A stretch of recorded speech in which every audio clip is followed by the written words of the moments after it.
President Putin, thank you very much for sharing your point of view. My question concerns Finland and Sweden, which have joined NATO. This changes the geopolitical landscape of Europe. And my question is how Russia interprets this step. That is, this is the far north, and how it will affect the situation in the Baltic. I would especially like to ask the question of how Russia may respond to the detention of its fleet. As for the fleet, I said that this may lead to conflicts. Right now, I would not like to go into details and provide fodder for those who are waiting for us to have a sharp reaction. If I now say, we will do this, that, they will say, aha, Russia is threatening.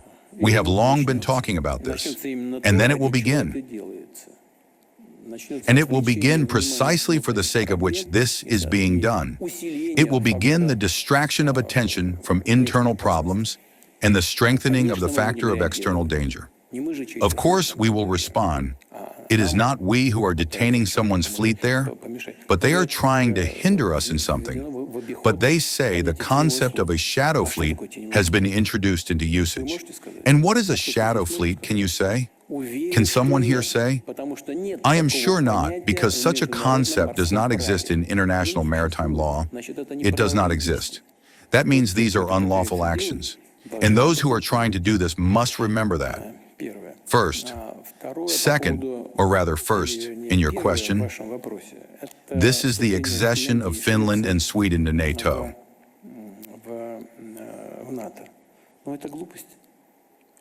But this is foolishness.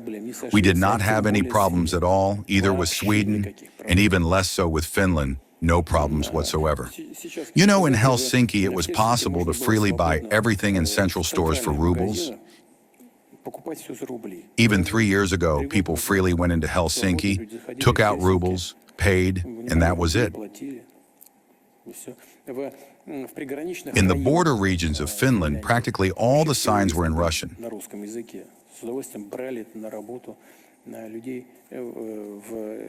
They gladly hired people in hotel staff, in shopping centers. They hired people who knew the Russian language, because there were very many tourists. Many of our citizens were buying property there.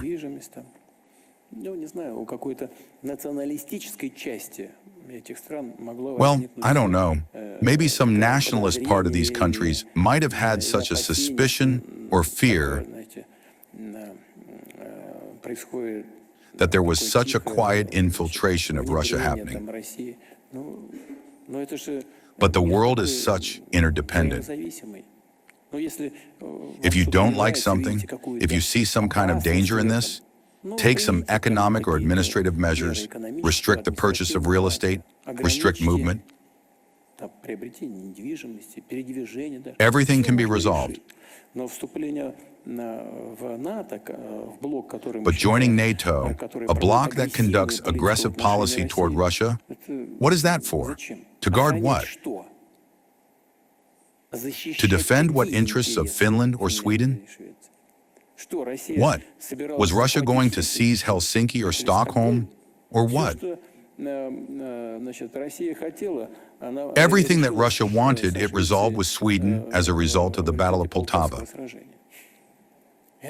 That was long ago. We have no problems anymore. And the fact that Sweden was headed by a very difficult man, Charles XII, and it is unclear by whom he was killed.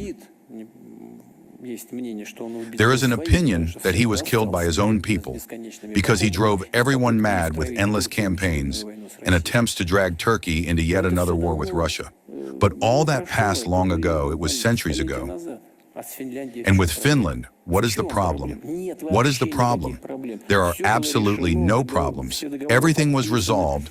All the treaties were signed as a result of the Second World War. For what? Did they want to profit in the event of a strategic defeat of Russia and grab something back? Again, I could show a certain gesture, but I cannot do this in the presence of ladies.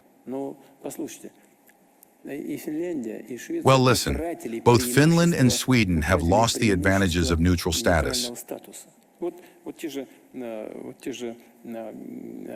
Those same negotiations on a possible settlement in Ukraine. Why did the Helsinki Act once arise? Why is it called Helsinki? Because the country was neutral, it was comfortable for everyone to meet there. And now, who will go to Helsinki? Well, here is Mr. Stubb.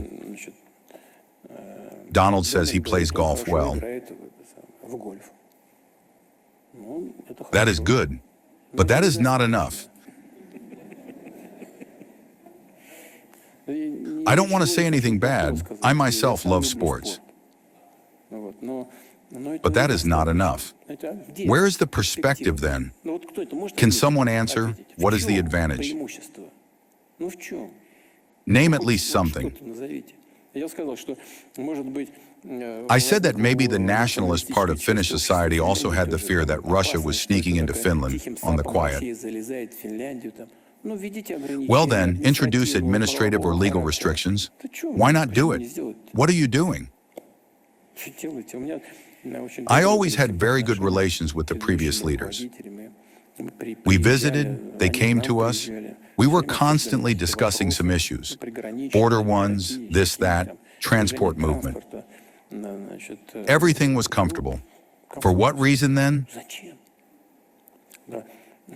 Because Russia conducts an aggressive policy, attacked Ukraine. And the fact that a coup d'etat was carried out in Ukraine, that doesn't count?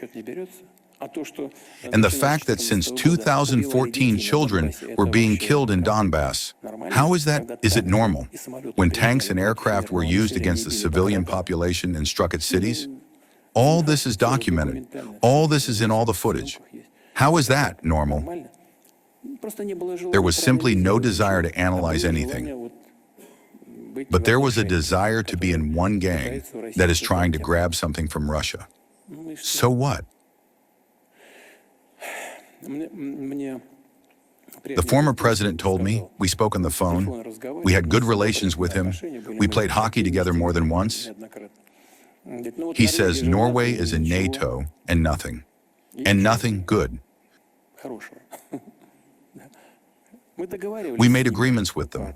By sea, we made agreements with NATO and so on. Normal relations.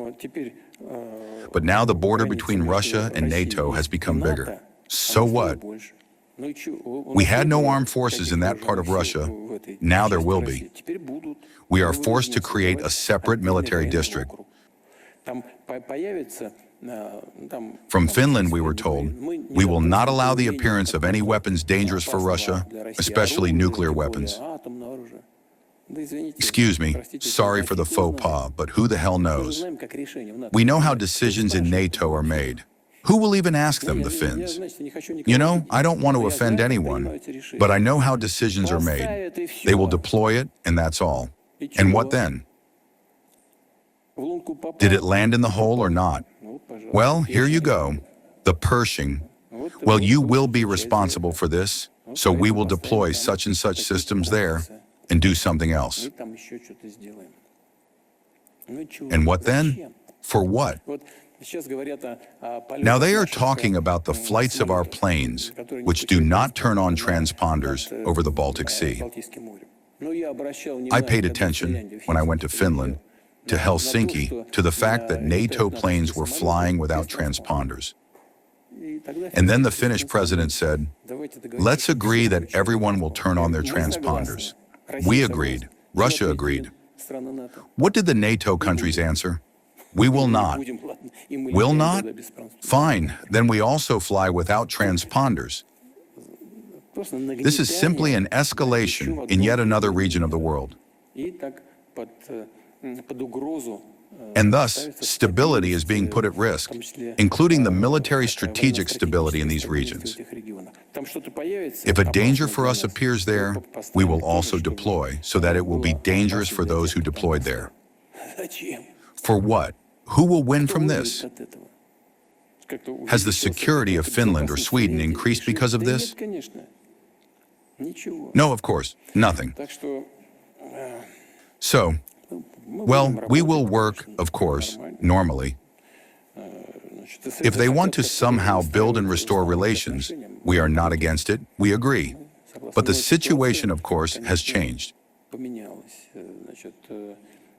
The spoons have been found, but the little sediment remain.